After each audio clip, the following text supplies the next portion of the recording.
Grazie professor Mancini per questa intervista per i Granai della Memoria. La prima domanda è: perché ha scelto di diventare medico? È una domanda che mi sono fatto spesso anch'io. Nella mia famiglia e nei miei predecessori non c'era stato alcun medico, però io sentivo una forte attrazione per la biologia e per la neurologia in particolare. E quindi sin dal ginnasio, francamente, sognavo di fare medicina. Ed è stato difficile diventare medico a Napoli?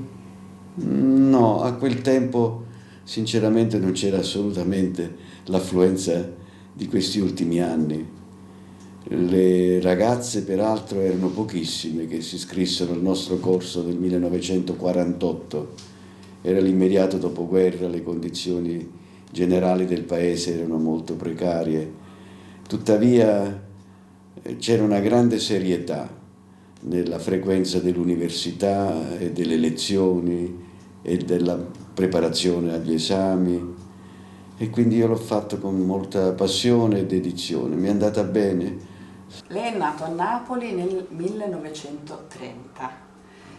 Come ha trascorso le 4 giornate? Dove si trovava in quei giorni? Le 4 giornate Della della liberazione ero sfollato al Corso Vittorio Emanuele, perché la nostra casa era nella fascia costiera, dovemmo abbandonarla, e al Corso Vittorio Emanuele 167 c'era un ottimo ricovero antiaereo, quindi eravamo lì. E mi ricordo mi affacciai su questa rampa del parco 167 e vidi a piazza Amedeo un tedesco solo con un fucile, solo, tranquillo. Per cui io almeno da questa parte di Napoli, queste famose 4 giornate di Napoli non le ho viste. Lei era uno studente di medicina quando la sua strada si è intrecciata con quella di Ansel Keys. Come vi siete conosciuti? In realtà mi ero appena laureato e mi resi conto che poteva essere utile per me approfondire lo studio della fisiologia della nutrizione. A 2 passi dall'Istituto di Patologia Medica del vecchio Policlinico c'era l'Istituto di Fisiologia Umana diretta dal professor Gino Bergami, con l'aiuto Flaminio Fidanza, che si dedicava molto agli studi sulla nutrizione. Chiesi di fare uno stage presso di loro. Mi fu facilmente accordato questo permesso anche dal mio maestro, il professor Magrassi, direttore dell'Istituto di Medicina, dove ero entrato come allievo interno. E questa permanenza nell'Istituto di Fisiologia mi dette la possibilità di approfondire la fisiologia della nutrizione, la composizione corporea. Mentre ero lì arrivò Ansel Keys e quindi in qualche modo lo conobbi e ebbi la possibilità poi di rendermi utile per lui in 2 modi. Lo accompagnai nel Policlinico a verificare, insieme al grande cardiologo Paul White, che lo accompagnò qualche volta a Napoli, la reale frequenza delle malattie di cuore negli ospedali di Napoli. E con loro grande sorpresa al Policlinico, sia nell'Istituto di Patologia Medica, dove io ero allineato con il professor Magrassi, sia nell'Istituto di Clinica Medica, girando per le corsie, malati di cuore, di patologia ischemica del cuore, non ne furono trovati. Quei pochi casi di infarto che si verificavano a Napoli nel dopoguerra avvenivano nella classe agiata, banchieri, gioiellieri, rotariani, i quali avevano la possibilità di farsi curare a domicilio dall'unico buon cardiologo che c'era a quel tempo, il professor Mario Mattioli, col quale peraltro abbiamo collaborato, perché anche lui è stato avvicinato da Ansel Keys e per un certo tempo abbiamo raccolto campioni di sangue dai suoi pazienti e analizzati per farli poi osservare da Ansel Keys. In quegli anni Kiss stava cominciando ad avere l'impressione che ci fosse un rapporto tra l'incidenza delle malattie cardiovascolari e il cibo. Ma che cosa mangiavano i napoletani in quegli anni? Sì, lui quando si rese conto effettivamente con Paul White che la frequenza generale delle malattie cardiovascolari era molto bassa a Napoli, e allora volle rendersi conto del tipo di vita del napoletano medio, e si cominciò ovviamente dal tipo di alimentazione, perché lui era molto orientato verso questo connubio alimentazione-patologia, soprattutto cardiovascolare. E quindi risultò evidente a Kiss che il tipo di alimentazione napoletana, soprattutto nel dopoguerra, negli anni 50, era così diverso da quella che era l'alimentazione americana, ricca di grassi, ricca di carne. E quindi lui puntò il dito su questa particolare associazione, dieta parca, salute cardiovascolare. Ecco. E aveva ragione? Aveva ragione, però doveva documentarla, doveva dimostrarla. Per fare ciò ha dovuto escogitare lo studio del Seven Countries, cioè l'osservazione parallela di frequenza di malattia cardiovascolare e tipo di vita, soprattutto tipo di alimentazione, in vari diversi paesi.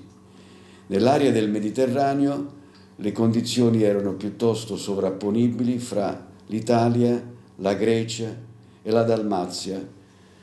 Fra l'altro erano territori dove chi aveva dei collaboratori poteva contare su esperti collaboratori.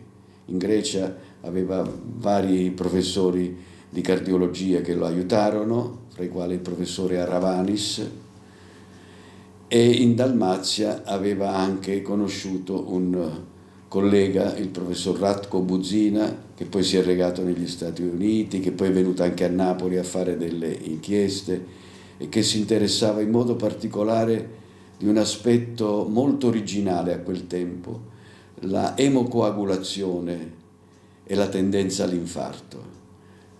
E quindi furono i primi studi che furono fatti sull'emocoagulazione delle persone che avevano l'alta colesterolemia, ed io ho cominciato a interessarmi di questo capitolo un po' difficile e misterioso della medicina, che oggi ha dato tantissimi frutti. Sono contento che sono riuscito a creare a Napoli un centro ad hoc per lo studio dell'emocoagulazione. Lei ha fatto parte anche dell'equipe del Seven Country Study, soprattutto nella parte degli Iniziale. studi pilota, quello a Nicotera e uno a Roma. Mi racconta quello di Nicotera? Era il 1957. Che cos'era Nicotera? Nicotera era stata la terra di origine di un collaboratore dell'Istituto di Fisiologia, il professor Alfonso Del Vecchio, deceduto da poco. E quando Ansel Keys cercava evidentemente una zona da esplorare per esaminare la salute degli uomini di mezza età, dai 40 ai 59 anni, e della loro alimentazione, nel meridione occorreva una comunità disposta a collaborare al 100%.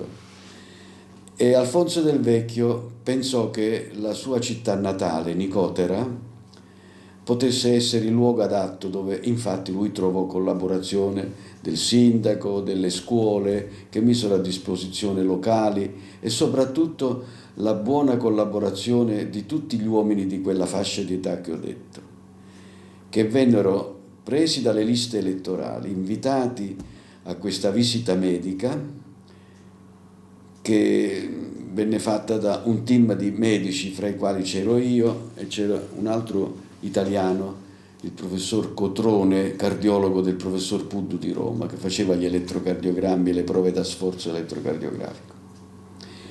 La cosa era abbastanza difficile, interrogare i locali, che parlavano una lingua per me difficile da comprendere. Era un italiano, ma un dialetto calabro stretto. Tuttavia riuscivamo ad avere le notizie essenziali e soprattutto a visitarli, a misurare la pressione, fare il prelievo di sangue e vedere così la colesterolemia e le lipoproteine, e poi fare l'elettrocardiogramma da sforzo. Avevamo così un quadro clinico con il quale potevamo escludere quasi sempre la presenza di patologia coronarica. Interessante che si poté anche esaminare la loro dieta abituale. Furono infatti scelte 10 famiglie fra quelli che erano stati esaminati da noi, che vollero collaborare fornendo un piatto completo della razione alimentare dalla mattina alla sera per una settimana.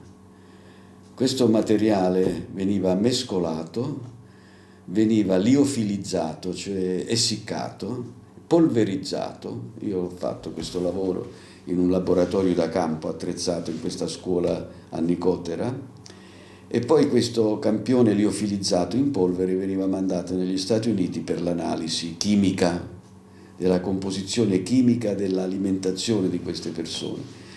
E questa è stata la prima analisi chimica della dieta mediterranea, che è stata fatta nel 1957. Lo studio pilota si dimostrò positivo perché si vide che la collaborazione era possibile. Quando più del 90% di queste persone in questa classe di età tra i 40 e i 59 anni di sesso maschile partecipò volentieri. Gli esami clinici e l'esame di laboratorio erano possibili anche in una situazione da campo, e anche possibile fu l'inchiesta alimentare con l'analisi chimica effettiva dell'alimentazione, e quindi si vide che questa alimentazione era povera di grassi saturi, prevalevano i grassi polinsaturi, soprattutto il monoinsaturo, olio di oliva, acido oleico, e poche proteine animali, molte fibre, molte verdure, frutta, una quota di vino ragionevole, il famoso bicchiere di vino al giorno. E quindi questa fu la prima informazione che Anselkis ebbe, e poté da questo trarre lo spunto per fare il progetto di ripetere questa inchiesta in vari paesi diversi per abitudini alimentari e per frequenza di malattie cardiovascolari. Furono messi a confronto paesi della Europa del Sud, Italia, Jugoslavia, ex Jugoslavia, Grecia, e paesi dell'Europa del Nord, soprattutto Olanda e Finlandia. La Finlandia in modo particolare aveva allora la più alta frequenza di malattie coronariche e la più alta colesterolemia media, e quindi questo fatto era per Anselkis una spinta a insistere su questa tesi.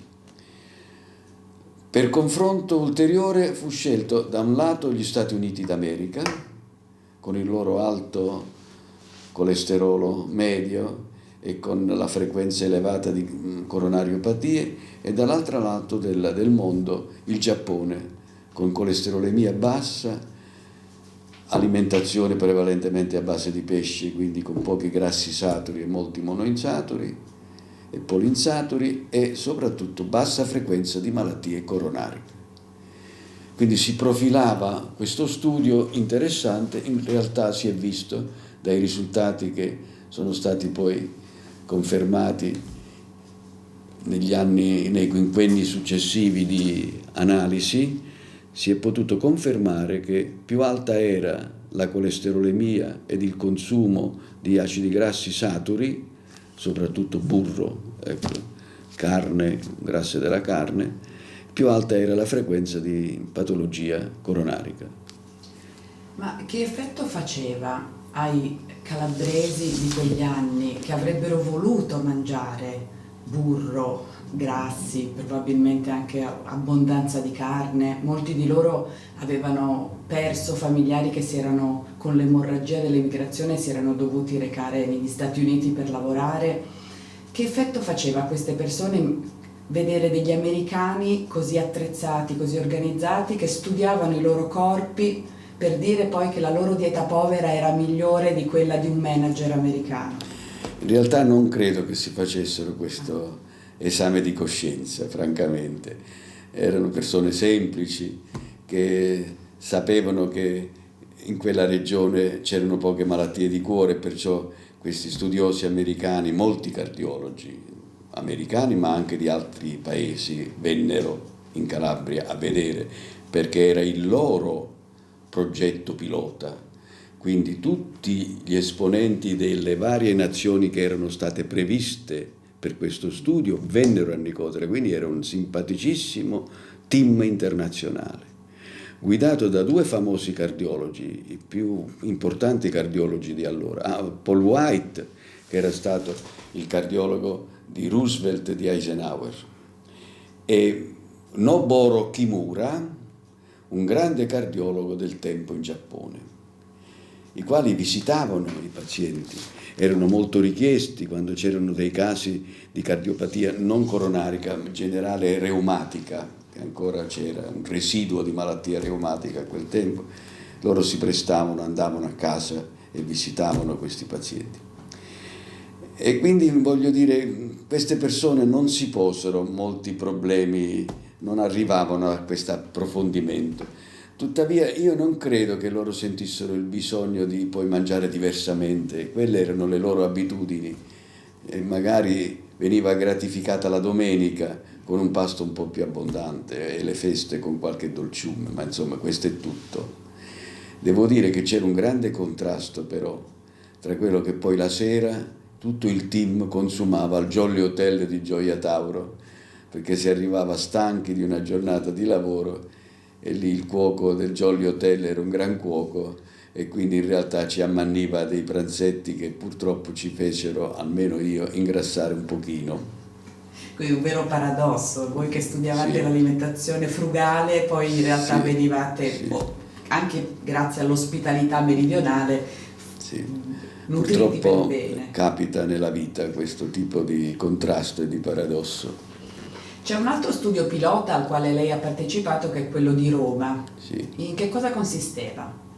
In realtà consisteva nel continuare anche in Italia uno studio che Kiss aveva organizzato negli Stati Uniti, di studiare le condizioni cliniche e ematochimiche di vari gruppi di popolazione e avevano cominciato a studiare appunto i ferrovieri americani nelle varie città americane. Addirittura si erano organizzati con un vagone ferroviario trasformato in laboratorio che si spostava nelle varie città, arrivava nelle grandi stazioni e si cercava la collaborazione dei ferrovieri. Era un'organizzazione che ha funzionato e loro vollero anche provare un campione in altre nazioni e chiesero al professor Puddu a Roma se poteva farlo nella stazione Termini famosa di allora.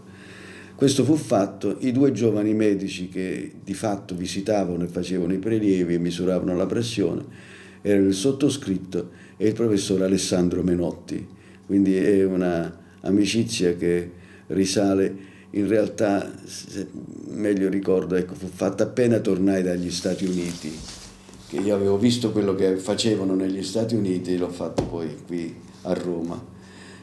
Lo studio ha avuto anche appunto una pubblicazione relativa a queste osservazioni, ma in realtà non è stato questo che in fondo ha determinato poi il successo di Ansel Keys.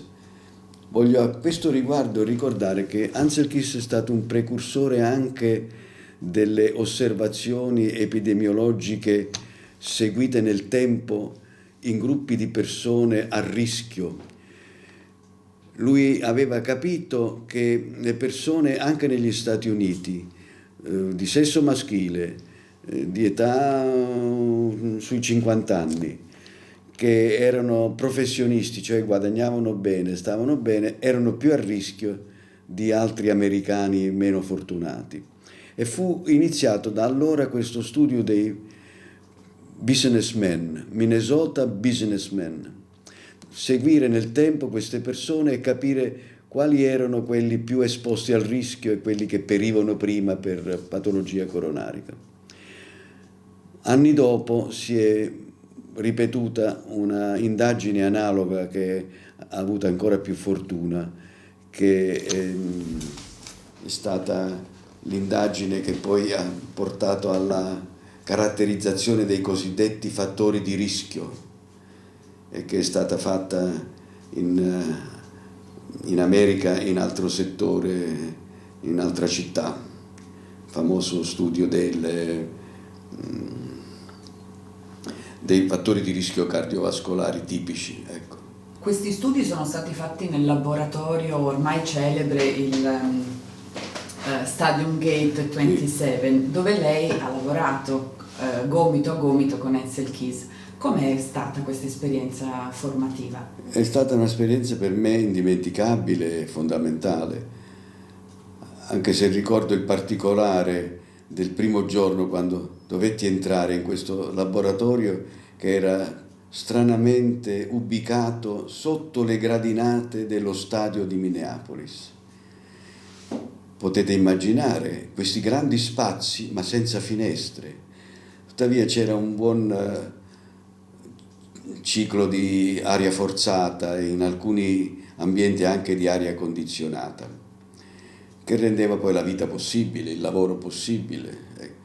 Ma io ricordo che il primo impatto entrare, io che venivo da Napoli, la città piena di sole, entrare e trovare un ambiente completamente senza finestre, tutto con luci artificiali, mi dette un po' di difficoltà ad ambientarmi il primo giorno, però trovai un ambiente che capii subito poteva essere molto utile per me, la stanza dei colorimetri, che era l'unica stanza veramente ben condizionata. C'era un tavolino, chiesi se potevo mettermi là, mi fecero questa concessione. In realtà sono stato poi particolarmente bene in questa stanzetta e ho lavorato un anno intero. E quali sono stati i compiti che Edsel Keys le ha affidato? 2 studi in realtà. Un primo studio fu molto interessante perché si può dire che è stato uno dei primi studi della dry chemistry. La dry chemistry è la chimica a secco che poi ha avuto successo successivamente. Mi chiese se abbiamo su un pezzo di carta da filtro una goccia di sangue non misurata, una goccia, quella che poteva essere grande goccia, piccola goccia, tu mi sapresti dire che precisa concentrazione di colesterolo per 100 centimetri cubici di sangue, passare da una condizione senza misura ad una valutazione invece precisa e misurabile. Io ci dovetti pensare un po', ma risolsi il problema. Keys fu molto contento e pubblicammo un lavoro. In realtà riuscii con varie escogitazioni di avere la misura precisa, quantitativa, e facemmo un primo lavoro insieme, Keys e Mancini. Il secondo? Il secondo fu di studiare il contenuto di colesterolo dei globuli rossi, senza il plasma, proprio il colesterolo dei globuli rossi. E questo pure fu abbastanza facile per me farlo e pubblicammo un secondo lavoro. Si vedeva che mentre la differenza tra la colesterolemia di una persona A e di una persona B è dovuta soltanto alla differenza del colesterolo che sta nel plasma, perché i globuli rossi della persona A e della persona B hanno la stessa concentrazione, perché fa parte della costituzione della membrana del globulo rosso che è uguale sia in chi ha il colesterolo alto che chi ha il colesterolo basso. Quindi fu un'osservazione originale che abbiamo pubblicato bene. E quando è che si è cominciato a capire veramente che la dieta mediterranea aveva un effetto preventivo verso le malattie cardiovascolari? In che anni si comincia a capire? Beh, intanto l'osservazione dei 7 paesi metteva in evidenza che i paesi del Mediterraneo e il Giappone con colesterolo basso avevano bassa frequenza di coronariopatie, mentre invece Olanda, Finlandia e Stati Uniti con alte colesterolemie, alte frequenze, quindi si cominciò ad avere questa prima informazione che era abbastanza seria. E poi si è visto successivamente, molti anni dopo l'inizio di questo studio, che quando si metteva in atto uno schema di alimentazione del tipo mediterraneo, interi gruppi di persone a rischio diminuivano il rischio cardiovascolare. addirittura quando sono state seguite nel tempo queste popolazioni che avevano adottato il sistema mediterraneo, pur non essendo popolazioni mediterranee, ma essendo popolazioni ad alto rischio, quando queste popolazioni seguivano per mesi la dieta mediterranea, diminuiva la frequenza di malattia. Questa è un'osservazione recente degli ultimi anni e ancora ci sono studi in corso. Ma che cos'è la dieta mediterranea? La dieta mediterranea è la dieta che si trovava nel dopoguerra, ecco, quindi negli anni 50-60, appena negli anni 70 poi cominciò a cambiare, purtroppo in peggio. È una dieta basata soprattutto sul basso consumo degli acidi grassi saturi, che sono i grassi del burro, dei formaggi grassi, della carne, soprattutto della carne più grassa, e invece la prevalenza dei polinsaturi, i grassi del pesce, i grassi degli oli vegetali, in modo particolare dell'olio oleico, l'acido oleico monoinsaturo. E quando prevalgono questi acidi grassi non saturi, allora la dieta è più salutare. Inoltre la ricchezza di fibre, le proteine vegetali sono un altro addendum di benessere. E lei la segue? Sì. E qual è il suo piatto della memoria, il suo piatto preferito? Ma ne esistono parecchi. Intanto mi colpiva sempre l'amore di Kiss per la pasta, perché in un primo momento io temevo che l'eccesso di carboidrati della pasta potesse contribuire magari alla intolleranza al glucosio, a una tendenza al diabete. Poi col tempo mi sono reso conto che in realtà, specialmente quando si è moderati nei consumi, il piatto di pasta è veramente una cosa salutare e per me piacevolissima. Quindi se io dovessi dire qual è il piatto che preferisco, è il piatto di spaghetti fatto comunque, piatto di pasta. Naturalmente bisogna stare attenti a non abusare nelle quantità. Lei ha conosciuto anche Margaret Honey, la moglie e compagna di ricerca di Ancel Keys. Che cosa ricorda di lei? La estrema precisione,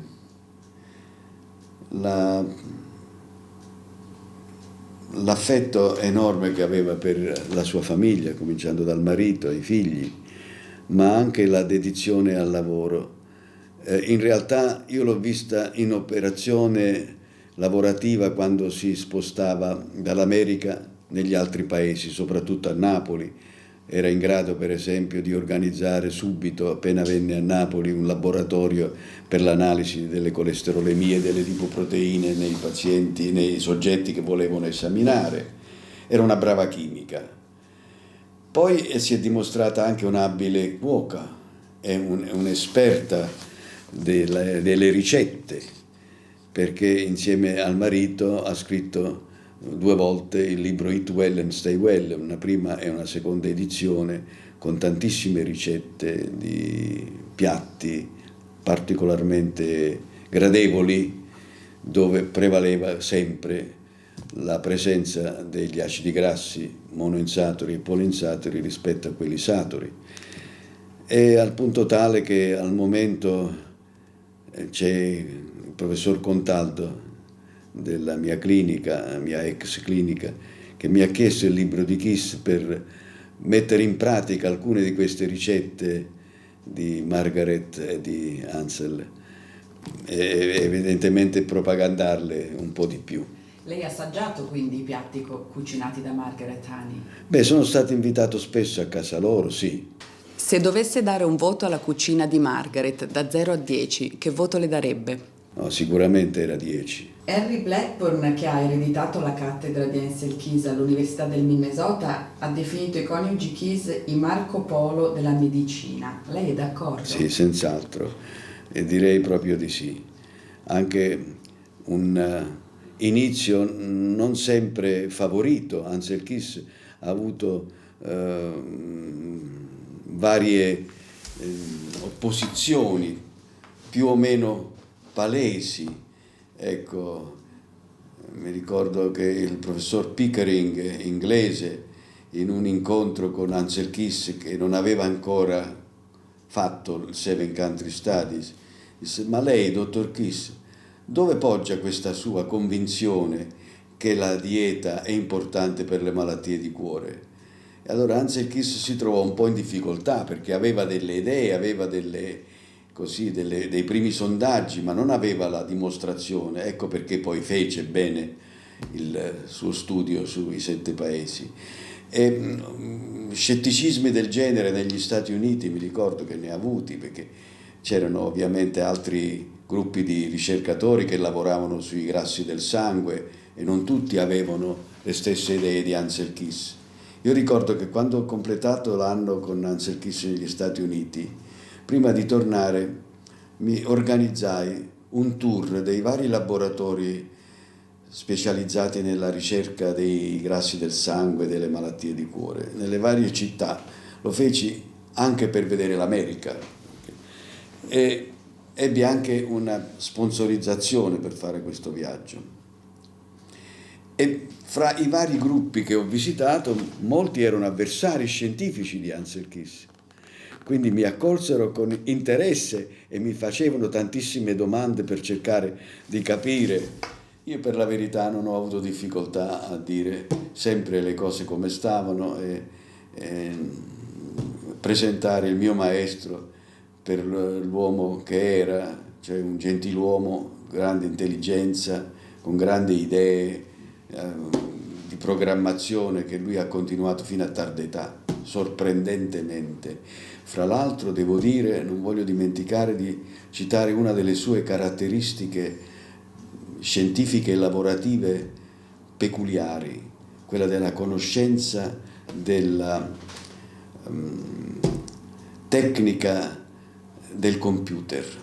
Pensate che già negli anni 50 del secolo scorso lui aveva un laboratorio di informatica con degli specialisti che lui faceva venire da tutte le parti del mondo, che gli consentivano poi di fare l'analisi accurata dei suoi dati osservazionali. Pensate. E quando è venuto in Italia e poi è rimasto per più tempo a Pioppi, una delle prime cose che dovevamo cercare di organizzare è far venire un computer. Questo accadeva negli anni 60, non era tanto facile. Io ricordo dovette poi venire un tecnico speciale a Pioppi, poi decentrato nel Cilento, per mettergli su un centro di analisi al computer. Lui ha avuto sempre questa grande capacità, un grande matematico, devo dire, è stato, oltre che un grande biochimico. Il 6 giugno del 1966 lei era presente all'inaugurazione di questa famosa casa di Pioppi, Minnelea. Che cosa si ricorda di quelle giornate in Cilento con Ansel Keys a studiare, a ragionare? Di che cosa parlavate? Beh, lui era innamorato di quel posto. Aveva organizzato accanto alla sua casa un giardino dove c'era di tutto e dove lui materialmente, con l'aiuto di un contadino, coltivava lui, curava lui, perché come molti americani lui era molto bravo nelle attività anche materiali, manuali. Un grande pensatore come Ansel Keys non si limitava solo a leggere e a scrivere, ma era capacissimo anche con le sue mani a fare il muratore, il falegname e ha dimostrato di fare il contadino. La sua casa l'ha progettata lui, ha seguito lui la costruzione. In realtà l'ha ubicata molto bene, come immagino lei avrà visto, e sulla scoscesa davanti Capo Palinuro, una veduta bellissima. Ecco, io quando passo in barca a vela volgo sempre lo sguardo fra quelle varie case, finalmente la individuo e con questa visione tanti ricordi. Ansel Keys in fondo voleva che lei rimanesse a lavorare con lui negli Stati Uniti. Perché lei non ha accettato? In realtà mi mandò un programma ben definito e dettagliato, con anche programma di ricerca, era un argomento molto interessante che è stato sviluppato poi dopo tanti anni, la epidemiologia l'aveva fatta lui. Lui voleva invece approfondire la genetica delle malattie cardiovascolari, in particolare delle iperdipidemie. Il programma era allettante, interessante, lui aveva fiducia in me e quindi per me fu molto difficile prendere una decisione. Contribuirono vari fattori. Ero tornato in Italia, avevo in programma di valorizzare questa mia trasferta americana, prendendo prima la libera docenza in biochimica, cosa che poi ho fatto, poi una specializzazione in medicina interna perché capii che era importante abbinare la medicina con la biochimica e studiare la nutrizione delle varie persone. E quindi avevo anche questo in programma. Poi avevo in programma di sposarmi con Silvia, che aveva una formazione culturale diversa da quella americana, ha studiato latino e greco, amore per gli studi classici. Mi resi conto che forse lei sarebbe stata un po' a disagio nel mondo del dinamismo americano. E quindi una serie di considerazioni. E poi devo dire, Kiss mi poneva una condizione che era un po' un vincolo per me, prendere subito la cittadinanza americana, perché lui in questo modo prevedeva che io potessi fare scherzi e tornarmene dopo un paio d'anni qua in Italia. Questa era una prima condizione che non è che gradì moltissimo, ma soprattutto quello che mi convinse poi alla fine, perché io ci ho pensato 3-4 mesi prima di dare una risposta a Kiss. Queste lettere di Kiss e la mia risposta sono conservate fra i miei titoli più cari.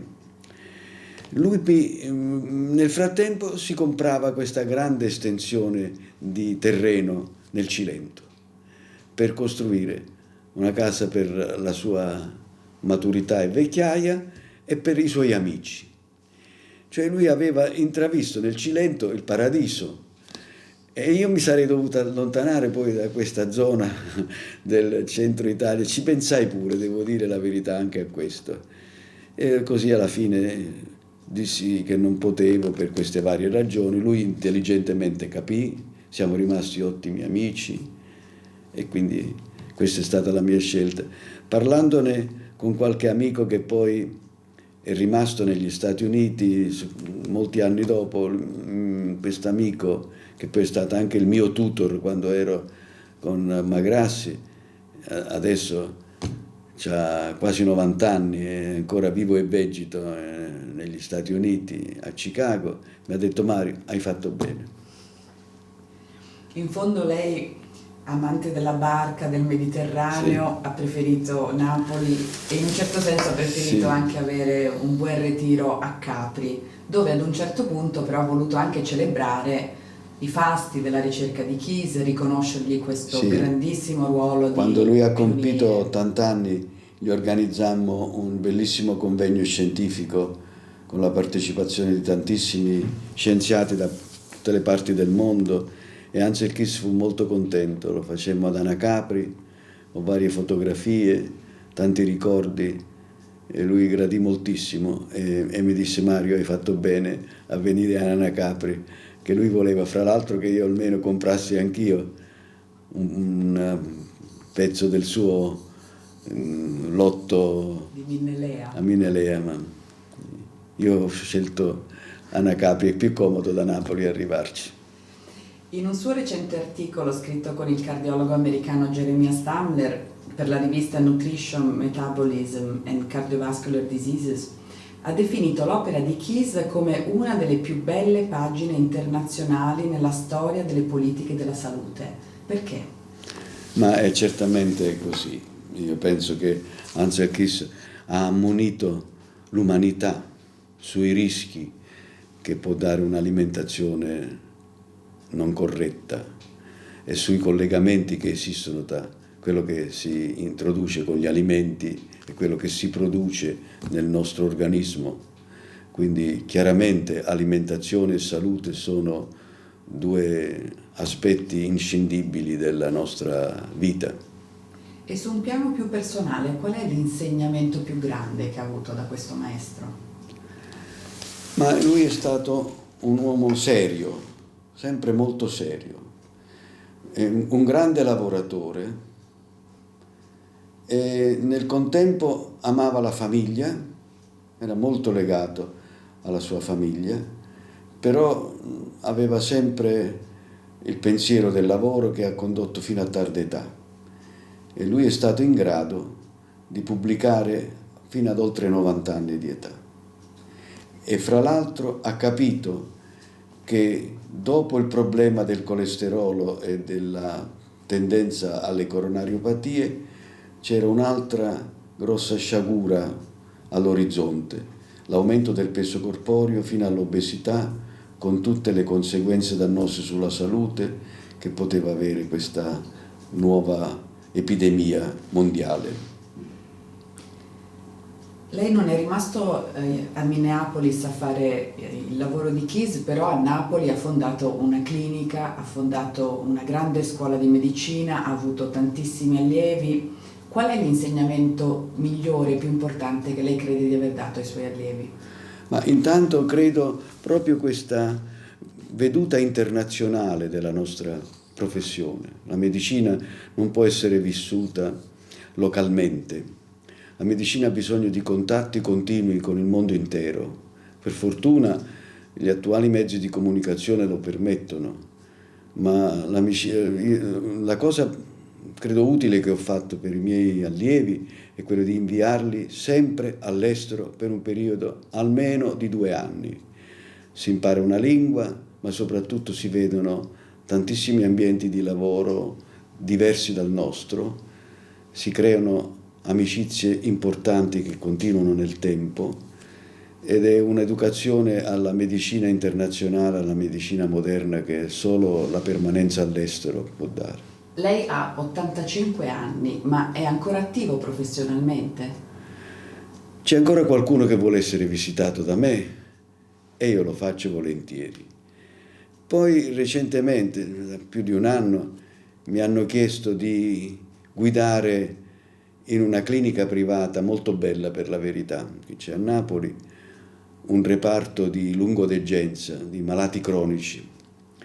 Ho accettato perché chi me l'ha proposto era un mio vecchio e caro amico che fra l'altro avevo conosciuto proprio nell'istituto di fisiologia. Non gli ho potuto dire di no, ho solamente detto che non potevo andarci tutti i giorni per un semplice motivo, perché in qualche altro giorno della settimana devo fare la ginnastica, che mi prende molto tempo perché vado in palestra e poi vado in piscina, quindi ci vuole molto tempo, ma ritengo che alla mia età o si fa questo insieme ad una giusta alimentazione oppure si è vittima di varie patologie invalidanti. Vado 2 o 3 volte alla settimana in questa clinica privata dove peraltro ho avuto modo di attuare vecchi progetti di terapia medica, in particolare dell'obesità. E quindi mi sto dedicando di nuovo alla terapia della grande obesità con grande soddisfazione. È più grande il suo amore per la medicina o per sua moglie Silvia? Ma la famiglia è la prima cosa, secondo me, perché dà serenità, dà gioie vere. Ecco, quindi Silvia e i figlioli. E adesso anche ben 9 nipoti, quindi gli affetti aumentano. Grazie, professor Mancini.